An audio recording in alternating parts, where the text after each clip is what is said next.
औज़ुबिल्लाहिमिनश्शैतानिर्रजीम बिस्मिल्लाहिर्रहमानिर्रहीम अस्सलामु अलैकुम वरहमतुल्लाहि वबरकातुहू। प्यारे भाइयों और बहनों, उम्मीद करता हूँ कि आप सब खैरियत से होंगे। आज का जो मेरा टोटका है वो इस मौसम के लिहाज से है कि अक्सर लोग जब सोकर उठते हैं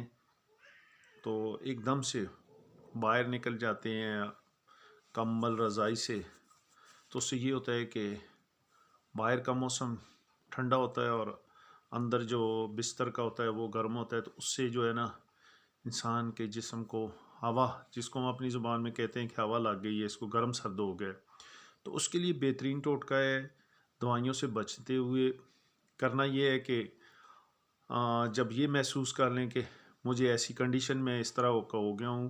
कि चलते चलते राइट साइड लेफ़्ट साइड दाएं बाएं चक्कर आके मामूली सा महसूस हो, यानी इस तरफ मैं गिर जाऊंगा, तो या फिर जिस्म जो है ना वो आहिस्ता आहिस्ता सर में दर्द शुरू हो गया, तो इस तरह के मामलात हैं। तो इसमें आपने ये करना है कि रात के वक्त सोने से पहले एक पाव दूध गर्म करके एक पाव दूध हो और उसमें दो चुटकी सौंफ डाल लें। सौंफ डाल के उसको आप चूल्हे पर खूब उसको जोश दिलाएं। जब वो सही उसमें दूध में जोश आ जाए और वो सौंफ उसके अंदर जो है ना थोड़े से हाल हो जाए,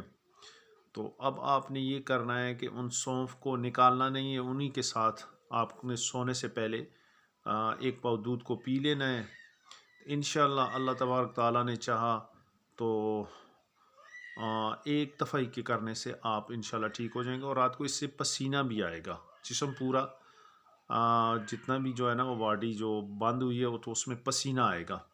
तो इंशाल्लाह आप सुबह जो है ना फ्रेश उठेंगे। तो ये इस मौसम के लिहाज से, सर्दी का मौसम है उस लिहाज से मैंने ये आपको टोटका शेयर किया है। काइंडली आप इसको आगे भी शेयर करें, सब्सक्राइब करें। एक घंटी का बटन बना हुआ है उसको भी आप प्रेस कर दें, तो इंशाल्लाह किसी न किसी को ये फ़ायदा हो जाएगा।